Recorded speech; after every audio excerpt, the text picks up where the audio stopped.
Hey everyone, RogueGold here, welcome back to The Division 2. Today we've got a new article to go over from the developers, talking entirely about some of the changes coming up with Year 7 Season 1 for the game. Most notably, basically a big FAQ, they're answering questions about their philosophy behind the changes to watch mules, scavenging points, giving us some pointers on the best way to handle the points that we have now, which is great because before we didn't have that information. The bottom line is, as you're going to see as we get into this, spend your points now, before the update comes out, and we'll get into exactly why that is. But between that and some beneficial balancing changes that they seem to be making to the incoming new gear that we're getting, thanks to feedback on the PTS, things seem to be shaping up alright. So let's waste no further time and get right into the information that you need to know. Alright, so they posted this at my local time at 3:30 a.m., so apologies for this being a few hours late, but here you go. They say the Year 7 Season 1 PTS dev notes are here. They cover the changes made following your PTS feedback, including additional insights into the Scavenging Points rework, which, as I'm sure many of you are aware, has been a huge talking point within the community in the recent weeks. And so yeah, let's get right to it. Here we go. Year 7 Season 1 developer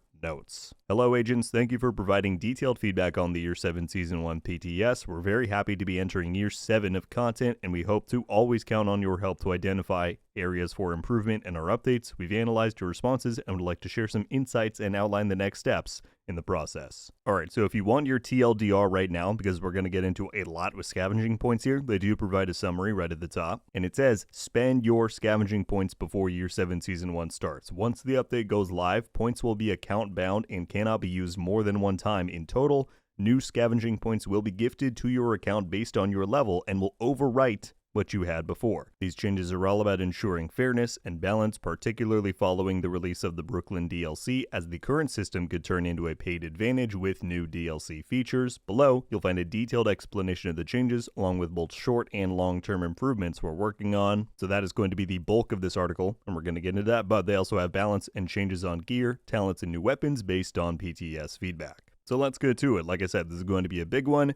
Scavenging points. We noticed a strong reaction from the community regarding scavenging points. This is completely understandable, as the announced change will impact something that has been present in our game for a long time and has become part of the progression mechanic for many of you. Anticipating the launch of the Brooklyn DLC and the level 40 boost that comes with it, the decision was made to use this opportunity to tackle the issue. The system, as we know it, was never intended to give some players an unfair advantage or make others feel pressure to spend extra money just to stay competitive. What they're referring to there is getting the Warlord's level 30 skip to be able to make watch mules faster, easier. So they say, therefore, newer updates, particularly the level 40 update included in the DLC, which allows some players to fast track their progression through a purchase, required an overhaul of the scavenger point system. They say, while just removing the old mechanic isn't the full solution, it is a necessary first step toward building a better and more balanced system. We truly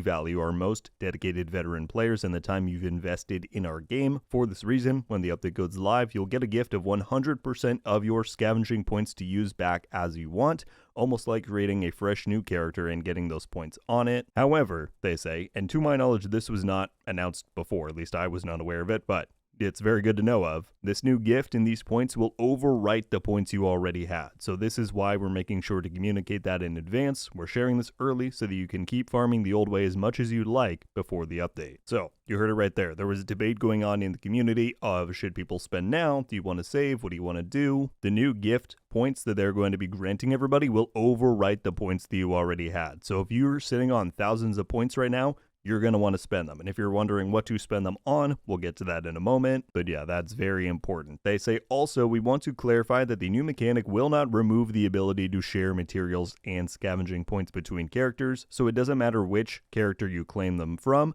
What it will do is ensure that once you spend your points on one character, those same points cannot be used on another secondary character. The points remain eligible to be used on whichever character you choose, but their use is now tied to your account, making each purchase with them globally final. So to the best of my understanding, what will happen now once this change goes in is that if you were to make a new mule character, get them to 40, claim the watch, they're not just going to have your total amount of shade level available as points to use again. It will inherit whatever scavenging point value your main character is tied to already. right? So that's one of the big changes going in. They say, lastly, we know that solving this issue requires both short-term improvements and deeper long-term changes. In the short term, what we'll do is multiply the value of the resources you can get with the scavenging points by 3, so we're reducing the gap between the old meta and the new system we're creating. Since it is a balanced change, we understand that this value might be adjusted, and we're committed to listening to your feedback to tweak it further. So this is actually pretty big. Multiplying the values that we have right now by 3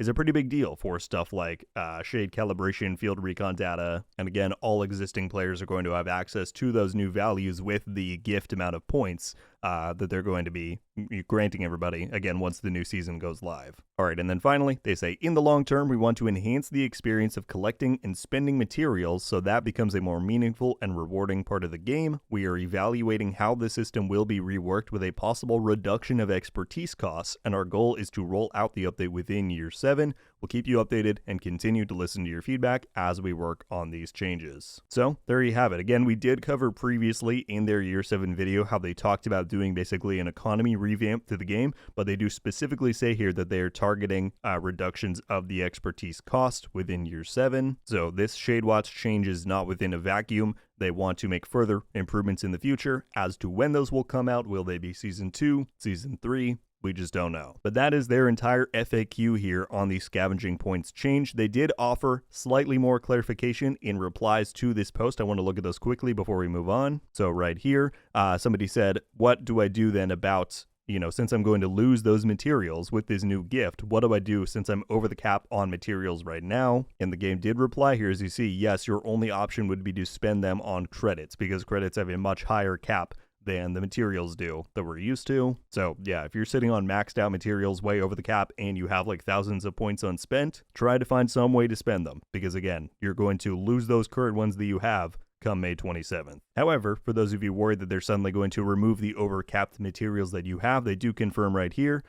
Plum said, if a player has stacked and exceeded the cap of materials, will they be removed or reduced back to the cap of 999? The game says, hey, no, nothing will happen to them. So hopefully that gives you a bit of reassurance there. So yeah, that is just about all of the information that you need to know from the developers themselves about this upcoming scavenging points change. I know some people are still going to be upset and bothered by this. I still think it is an overall positive move for the game to address this issue. They should have done it a long time ago, but they didn't. But anyways, with this gift incoming, with them multiplying stuff by 3, with them looking at reducing expertise costs moving forward, hopefully in total, that creates a better system by the end of year 7. Alright, but we're not done yet because they then have a final section down here talking about the new weapons, talents, and gear from the PTS. Again, these are PTS dev notes. For the most part, these all seem pretty darn good to me, so let's go over it. They first talk about the streamlined talent, which we talked about how if it went in the form it was in the PTS, was going to completely disrupt the meta in the game. It was pretty much wildly too strong for how easily you were able to gain the weapon damage bonus from it, and so they say we will implement adjustments to prevent it from triggering when deploying skills, which should help balance its effectiveness, especially in PvP scenarios, even though there is no separate PvP version planned. So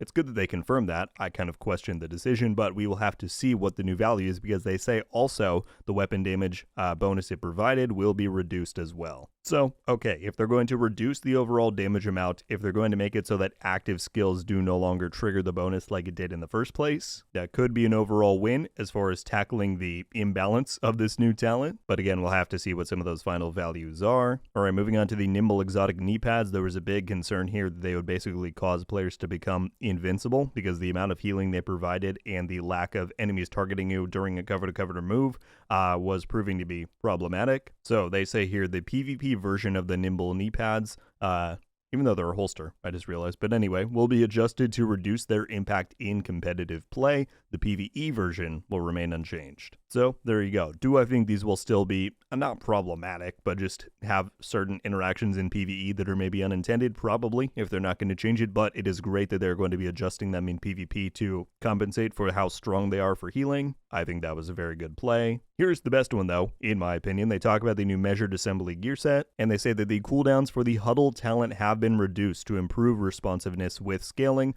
also adjusted to better reward group coordination. This is great. The huddle talent specifically was the one in regards to destroying enemy skills, basically acting like that final measure talent from the Division 1. It originally had a 30-second cooldown, reduced to 15 if you want to use the backpack, and then you got certain amounts of skill haste while your allies were within your hive or smart cover's radius. But they're going to be reducing the cooldown further to improve responsiveness and making it scale even better for skill haste when your teammates are nearby, I assume is what they mean by this. I think that's a great change. Hopefully this will be even more viable now. Alright, and then finally, we have the pecan. They've made some changes here. They said we made several adjustments to the pecan based on feedback. This weapons talent now offers a more impactful magazine size bonus per stack. Additionally, the optics mod now provides a stronger weapon damage bonus. The muzzle mod has been reworked to improve reload speed instead of crit chance. Alright, and then finally, we have the pecan. They've made some changes here. They said we made several adjustments to the pecan based on feedback. This weapons talent now offers a more impactful magazine size bonus per stack. Additionally, the optics mod now provides a stronger weapon damage bonus. The muzzle mod has been reworked to improve reload speed instead of crit chance, while the underbarrel mod now grants a significantly higher critical hit chance. Okay, so some solid buffs to the pecan. It sounds like they're going to retain the amount of crit chance you earned by just shifting it onto one mod. They're giving it a reload speed bump, a weapon damage bump, and increasing the amount of magazine size that you can get from that talent. I'll be curious to see how much that does to make it even more effective. Alright, and then closing out, there are some important notes down here. They say, we're confident that the upcoming season will be a great celebration and tribute to the roots of the Division franchise. As you return to Brooklyn with the DLC and experience the features planned for Season 1, we hope you'll feel the same strong sense of nostalgia that filled our studio during development. We have a lot in store for the coming year, and we're excited to move forward on this journey with your support. As some of you may have noticed, we've gone through some internal restructuring within the community team, and we're looking to build a closer relationship with all of you, making sure your voices are always heard and bringing you information and context whenever possible around the decisions we're making. Keep sending us your feedback,